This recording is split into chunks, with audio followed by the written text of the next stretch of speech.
Dalam sejarahnya, kota Palangkaraya merupakan salah satu tempat yang disiapkan oleh Presiden Soekarno untuk menjadi calon ibu kota negara, di mana Presiden pertama Republik Indonesia tersebut menginginkan sebuah kota yang baru tanpa adanya bangunan peninggalan kolonial. Hal inilah yang menurut Ikatan Arsitek Indonesia Kalimantan Tengah perlu disuarakan kembali, agar tidak terlambat dalam pembangunan kota cantik ini ke depannya.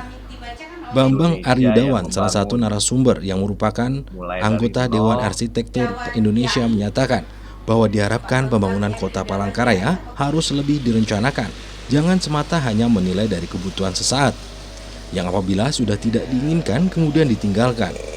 Hal ini perlu dihindari sejak dini sehingga keinginan Bung Karno untuk membuat kota yang cantik yang terkelola dari nol dapat berjalan sesuai rencana. Sementara itu, Ristia Herani Dewi selaku Ketua Ikatan Arsitek Indonesia untuk Kalimantan Tengah menyatakan, webinar kedua terkait poros Jakarta Palangkaraya ini lebih memfokuskan dalam membahas arsitektur kota Palangkaraya, di mana saat ini banyak bangunan sejarah kota Palangkaraya yang sudah dipugar ulang oleh pemerintah dengan arsitektur baru dan menghilangkan sejarah bangunan tersebut.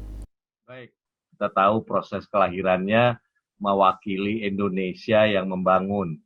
Yang kita pelajari dari semangat itu adalah bahwa hari ini kita belum terlambat, hanya kita yang bisa menentukan nasib Palangkaraya gitu.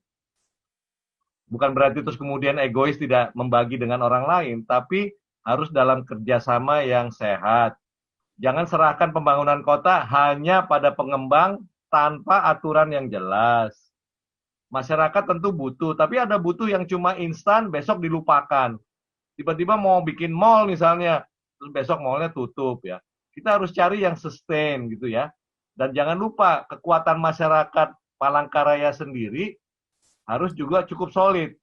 Seri kedua ini kita mengharapkan, kita ingin memberi wawasan ya kepada Kalimantan Tengah, bahwa kita ingin belajar strategi konservasi itu bagaimana ya. Jadi strategi konservasi yang akan nanti mungkin kita bisa bagi, kita pelajari dari narasumber kita, sehingga kita bisa belajar untuk menyerap cara-cara yang tepat untuk strategi mengkonservasi bangunan-bangunan yang diduga cagar budaya di kota kita.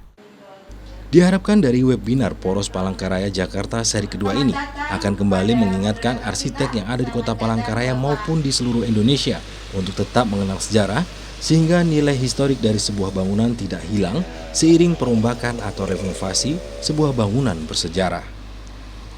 Dari kota Palangkaraya, Riza Krisna dan Julham Effendi, TVRI Kalimantan Tengah melaporkan.